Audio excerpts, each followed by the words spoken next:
So Andrea, welcome. And let's begin with my question. So all my listeners already know about what MineHub does, right?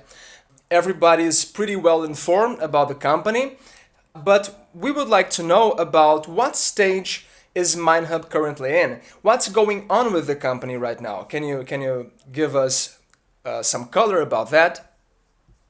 Yeah, sure. Thank you so much for having me, Victor, and thank you for your support through all this time. But we are in a super exciting, very busy phase at MineHub. We spent the first few years really focused on developing the platform to where it is, building our network and our ecosystem base, signing our first customers and making sure they're happy.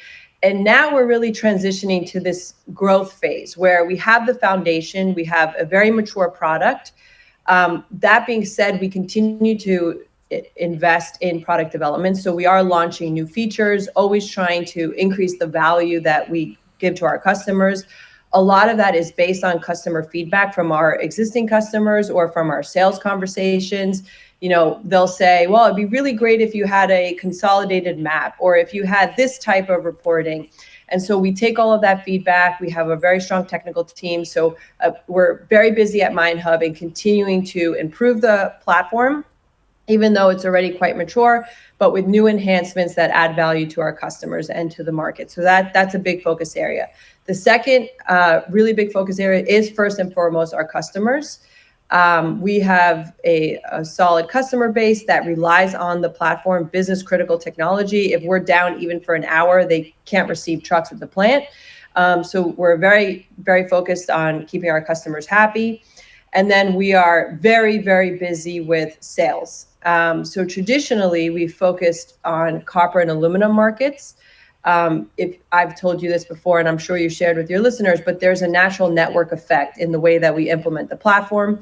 And so it made a lot of sense for us to focus on specific markets to really maximize that network effect. But now that we have really great market share in copper and aluminum, we are much more aggressively looking to expand the sales pipeline and our targeted outreach beyond copper and aluminum. So we've been targeting scrap metal markets, recycling, steel, zinc and lead, battery metals. And so we've been a lot more aggressive using AI tools, attending conferences, leveraging partners, and even trying some innovative email campaigns and LinkedIn campaigns where we're seeing a really great result. And so we've seen a huge growth in our pipeline, a huge amount of interest even outside of copper and aluminum markets. So that has kept us very busy, even in the summer months where it tends to be a bit of a slowdown as a lot of people are away. We're still seeing a lot of meetings and a lot of interest.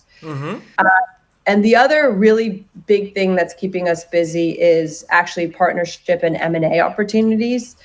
You may have heard me talk about this before, but a few months ago, or now actually 8 months ago, earlier in the year, we started seeing all these opportunities for actual M&A or sort of acquisitions where there were smaller niche platforms where MineHub is a very natural home for those platforms where there's synergies either on the commercial side or on the product side, or it's a market that we are keen to enter that would help us to accelerate momentum. And so we spent a lot of time evaluating opportunities, not also on the partnership side, but also on the acquisition side. Okay, and so you've been expanding to other commodity as well, right? Are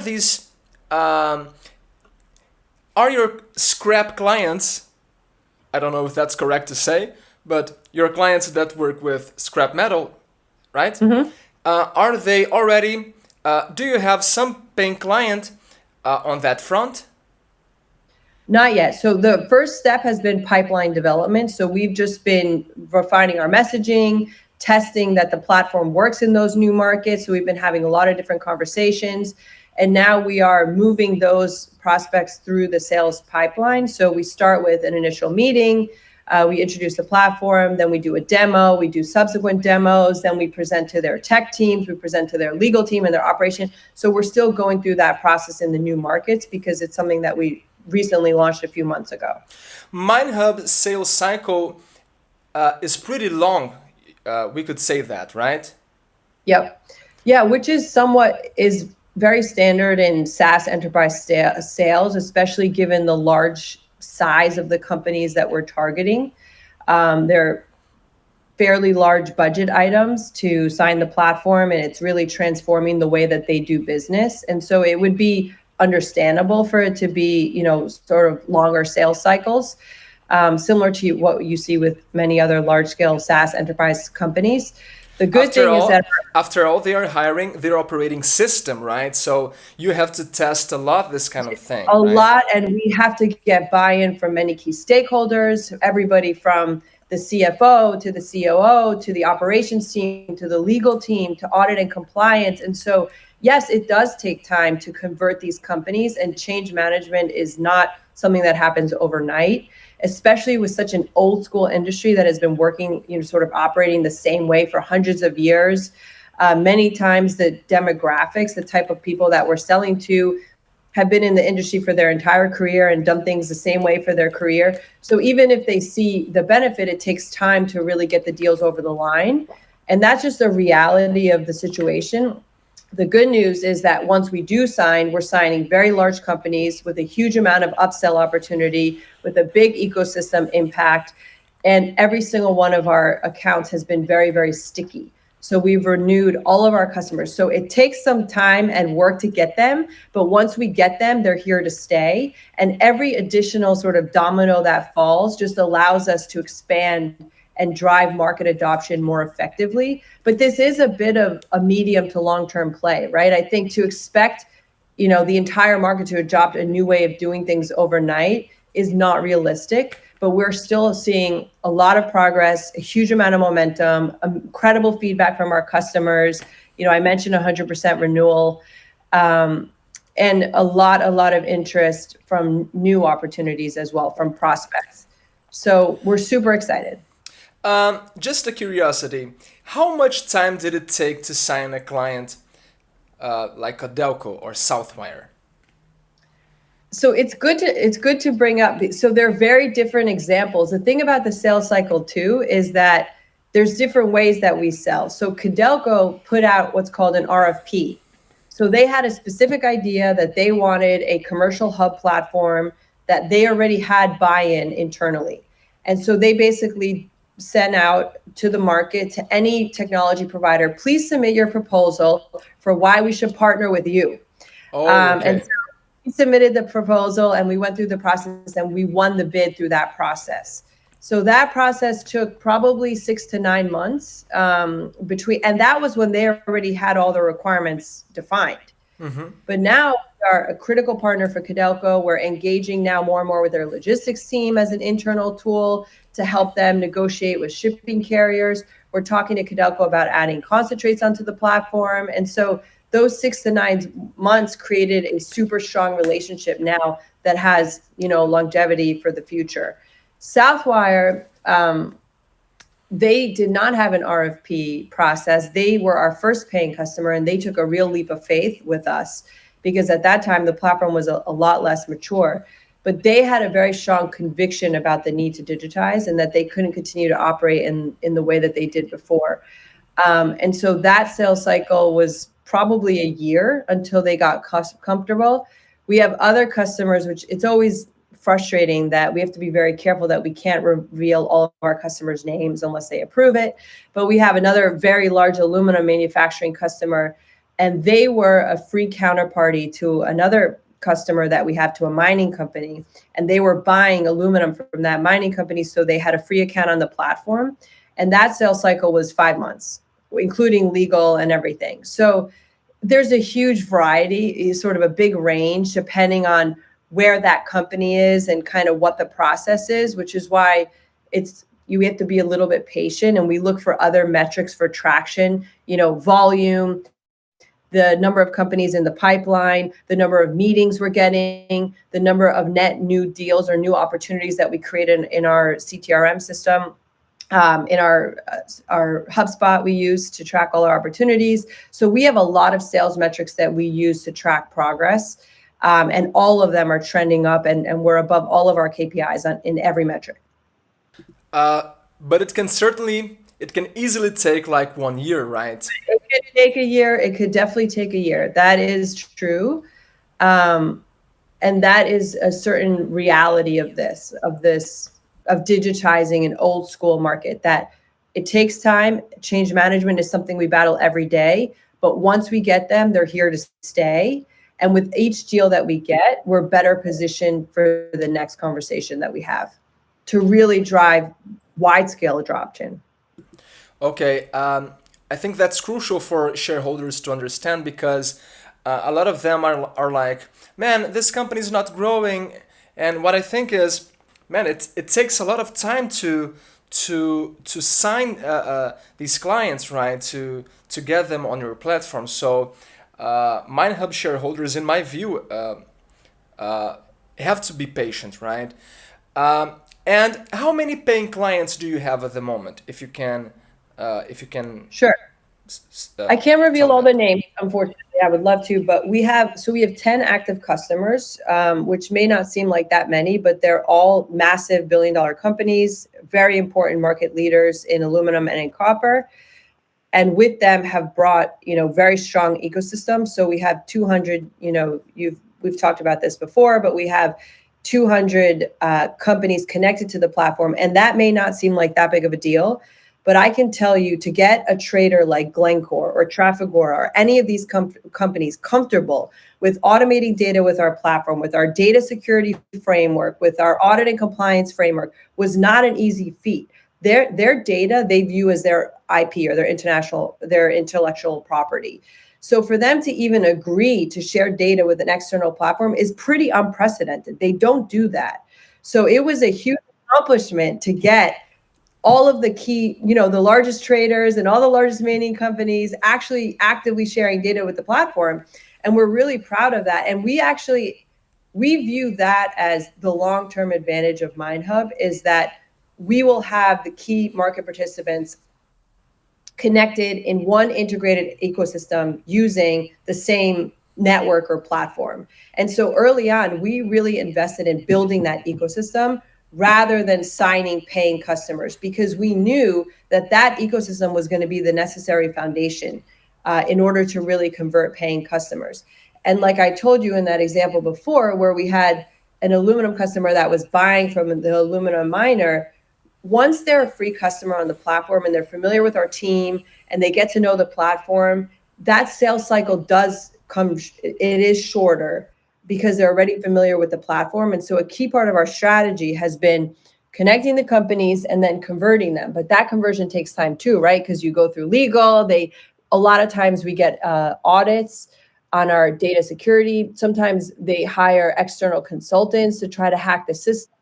This is not a small undertaking. This is a customer's operating system, as you say, with all of their critical, most confidential data for their entire core business. And if we were hacked, that would be, that would be really bad for our customers. And so we do everything to ensure that the platform is secure. We spend a lot of time investing in that, but our customers vet us extensively also. That's part of the process. And the good thing is that once we get this seal of approval, then data flows seamlessly. And that's how we've been able to connect to 200 of the largest trading companies, miners, and manufacturers, is by making that investment. But now we're really switching gears towards revenue generation. So converting to paying customers, which, as we talked about, takes time. The good news is that we have a lot of customers and some pretty big accounts that are in the late stage of the pipeline. So we're hoping for a to close soon. That will have a direct impact on revenue, that will have a direct impact on volume, that will have a direct impact on the ecosystem numbers that we have in the platform. Some of them are in our core commodity markets, which are copper and aluminum, but we're really excited that some of them are as a result of this new outreach we've been doing in other commodities. Okay. And is the number of companies testing your platform increasing? Because according to your most recent presentation, there were nearly 200 names in your ecosystem. Does that mean 200 potential clients too? It does. Yep. But those are So it's a good way to think of customers in 3 stages. An active customer, which means that they're paying us money to use the platform broadly for their business. Free counterparties, which are connected to our platform and sharing data seamlessly for those paying customers. So they are either suppliers or buyers of those customers. So Codelco is our paying customer. Codelco sells to hundreds of customers throughout the world. Those customers get a free account, and that's kind of the freemium counterparties that we classify. And then there's, and that's how you build MineHub's network effect, right? Exactly. And then that's different from our sales prospects or potential customers. So our sales team works very hard to build a sales pipeline of potential customers, which is customers outside of our existing ecosystem that we're introducing MineHub to, that we're explaining the value proposition to, that we are in the process of explaining to them why they should be using the platform. And those are the prospects that I refer to when I talk about the sales pipeline. And we have a very sort of rigorous process for tracking that with different stages, everything from like introduction to the last stage is the contract negotiation phase. And so those prospective companies in the sales pipeline is way more than 200. Okay. I don't know the exact number. It's over 1,000. It's many companies that we are in conversations with. But as we talked about, over 1,000. There are many opportunities. Now that we've expanded our outreach outside of copper and aluminum, and now that we can leverage AI tools, we have been able to do more outreach than ever before, which is why we're getting more meetings and more opportunities than ever before. So even if the sales cycle takes 12 months, which hopefully it compresses, but even if it's 12 months, we are starting the clock ticking much sooner, and many more customers than ever before. We weren't doing that before, where we were taking a much more targeted approach, but now we're taking a much more aggressive and much broader approach to outreach. That's why you invested more in your sales team, right? Which we hired which new Erica commented on the last conference call. Monica. Yeah, Monica. I'm sorry. Okay. Yeah, no problem. Yes. So we did hire, we hired a new salesperson. We also moved somebody who had been from another team to focus on market strategy and sales. We've increased our budget for tooling. So AI has been really powerful and really effective in content creation, in email campaigns, in LinkedIn messaging. So we've increased our budget in tooling and really focused a lot more on aggressive outreach. And what percentage of these potential clients do you expect to convert into paying customers? What would be a reasonable number in your view? Would counting on, let's say, 20% of them be too optimistic? I believe that wouldn't be too optimistic, but can you give us a little color on that? I think it's way more than 20%. The question is going to be when. So I think we've really invested in creating the right foundation. We have product market fit. We have really strong leaders advocating for us. We have a strong network. We have a tool that's been tested. We have many conversations and a huge amount of interest, but every company is going through their own process. And that process will take time. So, I think 80 to 90% is the number. I think the question is when, and that we're super well positioned to convert all of them. It's just going to be when the market is ready, and we're doing all the right things to push that forward.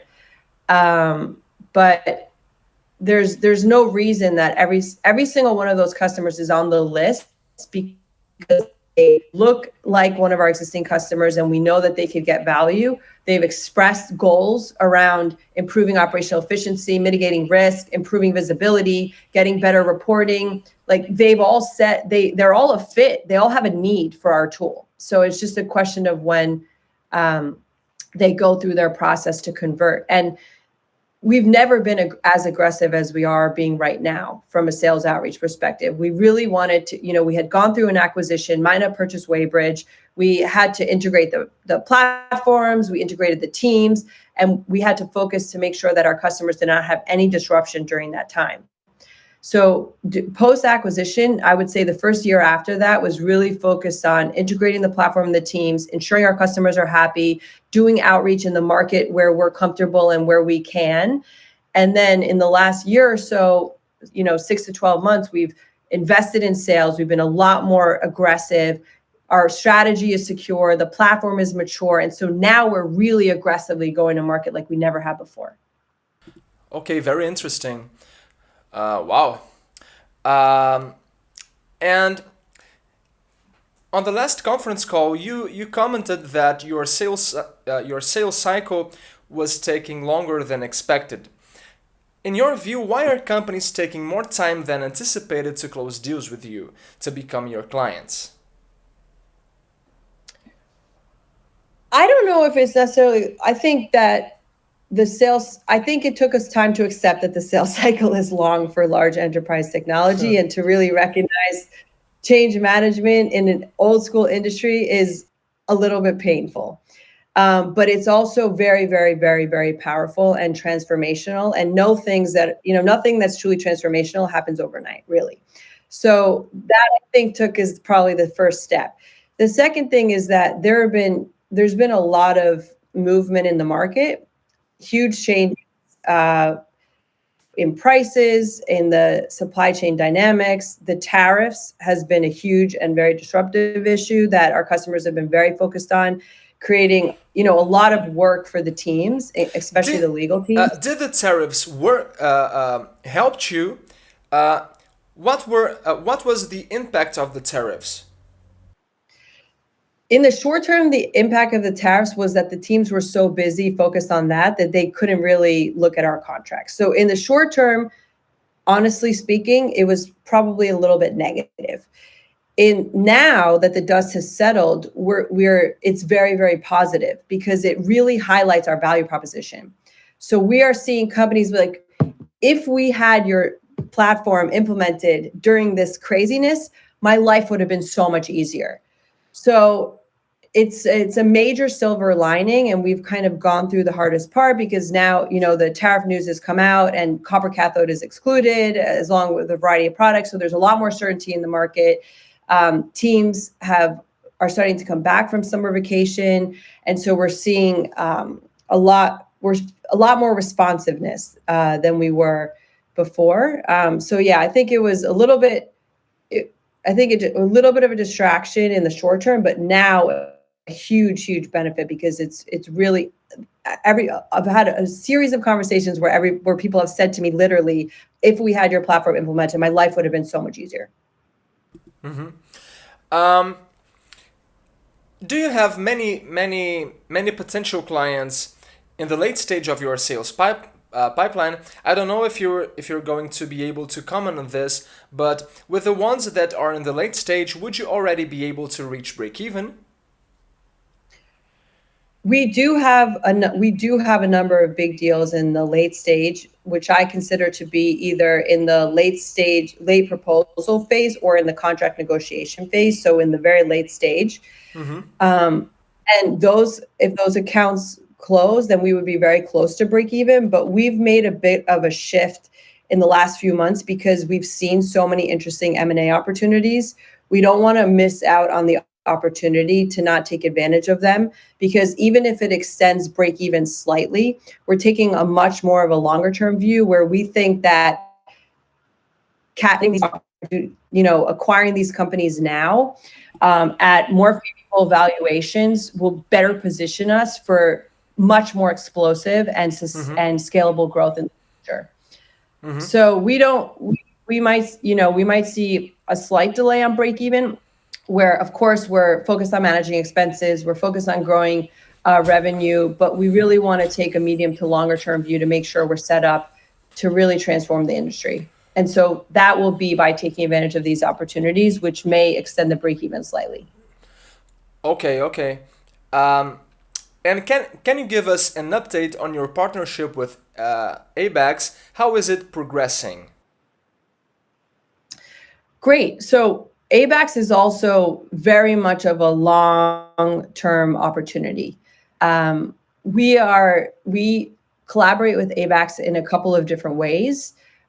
One of them is from a product perspective. So Abaxx is really interesting company because in some way it's an exchange, it's a technology company, and it also has a big stake in a project developer, carbon credit company. And so we collaborate with them on all levels, with the tech company on the product side, constantly looking for opportunities to incorporate their technology into our platform. But that's also going to be, that's going to be an ongoing thing that we collaborate with for a long time. On the commercial side, they've been very busy launching new contracts and getting, building out their customer set, increasing the volume of those contracts on their platform. They're seeing a lot of great interest. I know especially on the gold contract, it's been really great. And so they've been building their business. As they start scaling, there'll be more opportunities for us to directly collaborate on the commercial side. But in the meantime, we have weekly calls at least once a week with the Abaxx team to share ideas, to brainstorm, to introduce each other to different customers. We explore launching new futures contracts, ideate on ideas in the market.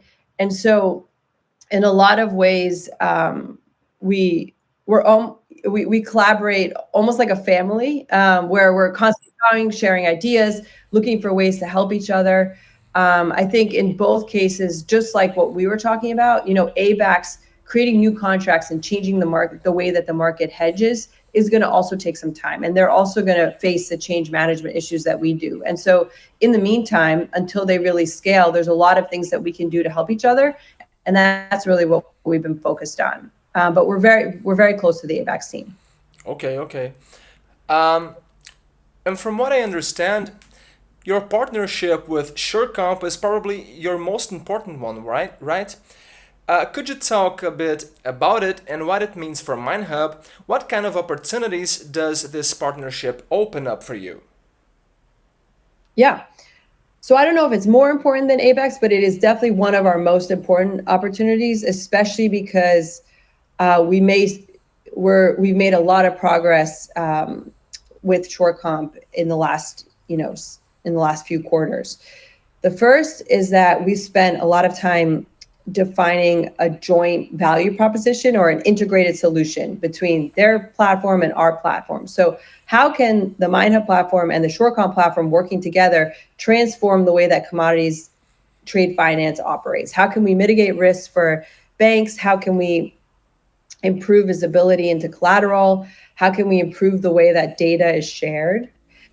And so we've spent a lot of time, and we're actually going to be sharing a press release soon with a lot more details on that integrated solution, which is now really well defined. Mm-hmm. As part of that, the teams have integrated the two platforms. So we've done an API integration already. That's complete between the two platforms, where we share shipment documents for the presentation of letters of credit, which is a very critical piece of the trade finance process. So we've done the technical work, we've done all of the marketing work on the joint value proposition, and we've also built out a pipeline of prospective customers to sell the integrated solution to. And we've already started having a number of really interesting conversations. So that partnership's going really well. In terms of what it means for us, is it's a really effective way for us to leverage our platform to create a new revenue stream by adding value to trade finance. Okay, so Surecomp gives MineHub's clients access to all this financing and banking part, right, of the business. So in my view, you are kind of becoming a one-stop shop for commodities companies, right? Yeah, a one-stop shop. The other good way to think about it is as an integration layer, or as the backbone for the industry. Because we have all of the core data that's so important for financing, for trade, for logistics, for insurance, for all of these, for sustainability, for reporting, for regulations. We have the core data that everybody wants and needs, and we automate it from the source. And that's become an incredible competitive advantage for us. And we're integrated with all the key stakeholders in the industry, logistics providers like warehouses or shipping lines. We're connected to the miners, we're connected to the manufacturers. And so data flows seamlessly in a secure platform without anybody manipulating it. And so us being able to share that, to ingest it, so that we become that place where our customers can look and see all their data is really important. But being able to share it with the right sources is also becoming very powerful. And that's the interesting thing about Surecomp, is that because we have all the biggest challenge that Surecomp had with the banks was that the financing process was not optimized because they didn't have direct access to the shipping documents and direct visibility into the shipments, which is what we have on our platform anyway. So by us sharing that, it unlocks this opportunity for really optimized financing, which is what has gotten everybody excited. And about your partnership with CargoGo, what does it mean for the company, and what should we expect there? So CargoGo is a bit of a different example. So CargoGo is a tracking partnership. So one of the key things that we deliver to the market is visibility. So visibility into where the material is, whether it's on a truck, on a rail car, or in a container, or in a break bulk shipment. And providing real-time visibility for 100% of all shipments is actually very, very hard. And in order to do that, we need to have partnerships or connectivity with a lot of different sources. So the shipping lines, the trucking companies, warehouses. And CargoGo was really important because we found that in Asia, there were certain shipping lines that we didn't have good coverage on. We were not getting real-time visibility, where we couldn't tell our customers where their cargo was exactly in real time in Asia. And so CargoGo provided that coverage so that we could, especially because we have a deep partnership with Sumitomo as a user of the platform and as a partner of MineHub. And so through that partnership, we've been able to accelerate a lot more interest in Asia. And that's where we realized that we didn't really have great coverage for some of the shipping lines in Asia via our other partnerships, but CargoGo has amazing coverage in Asia.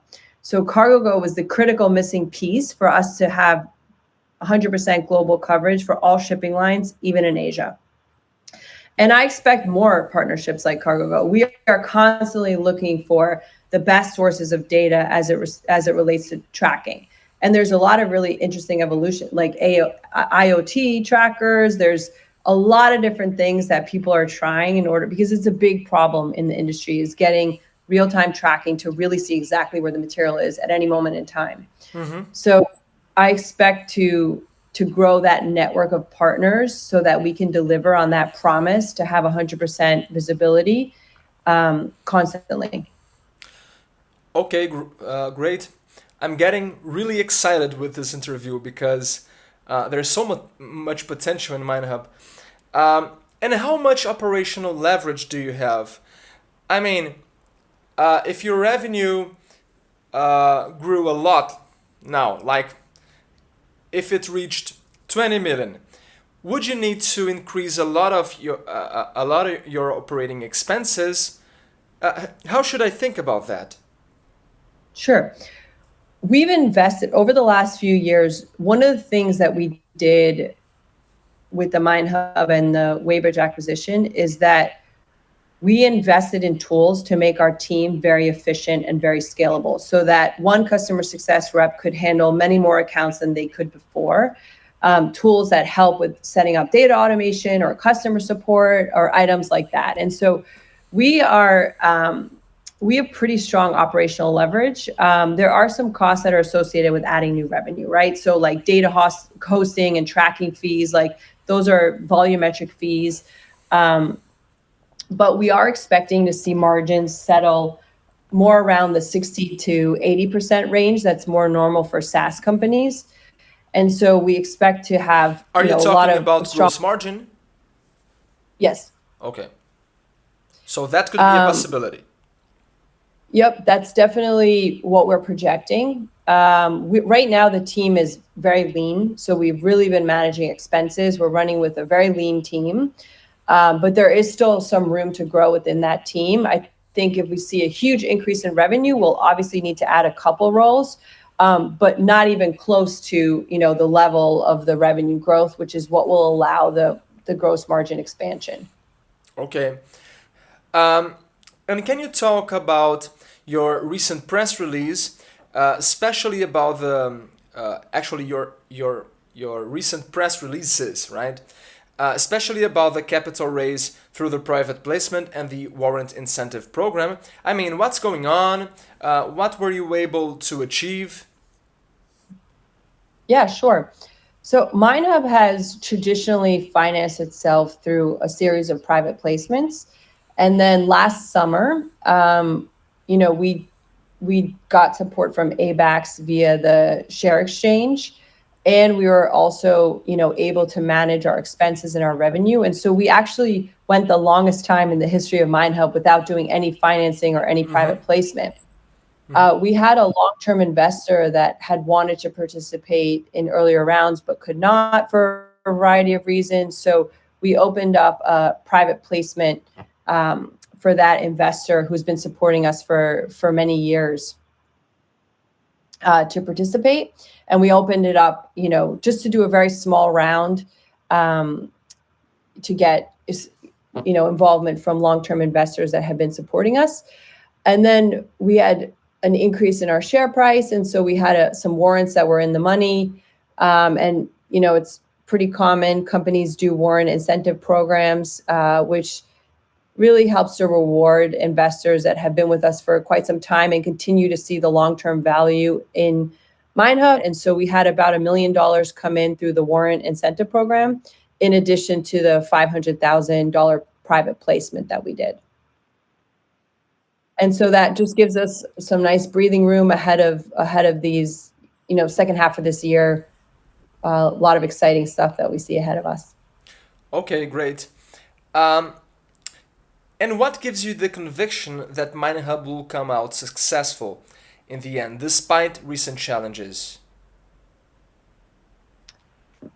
I don't feel challenges. I want to react to the word challenges. Okay, I think that it's taking a little bit longer than we would have liked, but we're still seeing, we don't really face, big roadblocks or big challenges or, customers that have canceled or a big hack of the system. This is what I would view as challenges. The sales cycle longer than we want, of course, is a frustration, right?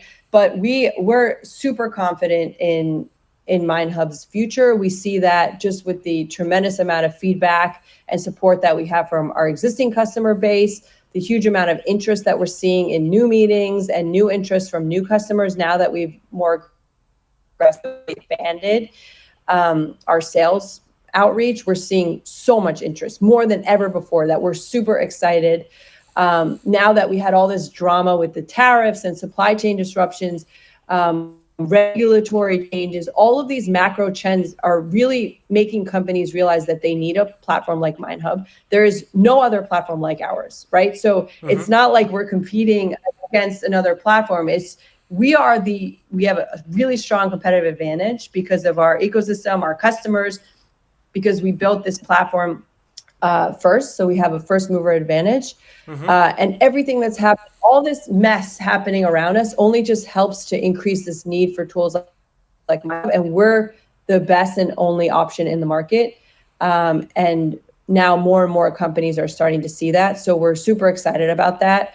We love our team. We spend a lot of time refining our corporate strategy. We're super excited about the M&A opportunities. We're super excited about our partnerships. And we feel like now more than ever, we're really the best position we've ever been to really take advantage of this incredible opportunity. And it's going to take time. Again, that's just something I've come to terms with, is that this change is not going to happen overnight, but we are the only and the best positioned company to really take advantage of the digital transformation of the commodity supply chain, which is an $11 trillion opportunity. And that for us is going to be extraordinary. Okay, great to hear that. And to close this interview, from your point of view, what is the market? What are investors missing about MineHub? If there's something they're missing. Yeah, I think that we need to get the story out there more. I think we've been so busy with the company and running, all of our meetings and our M&A opportunities and maintaining our existing investor base. I think getting the story out there more is something that we should be doing more, that we're looking at in order to improve. We got some feedback about our webinars that they weren't super helpful, so we stopped doing it. But then we got some feedback about why we stopped doing it. So I think we're still learning in the best way to really get the messaging out to investors. And I think sometimes it's hard to explain the real value of MineHub to somebody that doesn't come from the industry. And so even just improving the way we explain our progress and explain all of the incredible things that we're doing is something that we're constantly trying to improve on. But I think that, together with partnerships like Abaxx, we're really laying the foundation for transformational growth. And I hope that investors will recognize that. Okay. Andrea, I'm out of questions. I don't know if there's something you'd like to add. But no, thank you so much. It was nice chatting with you. Okay, it's always nice to talk to you too. And well, take care. Bye bye. Thank you.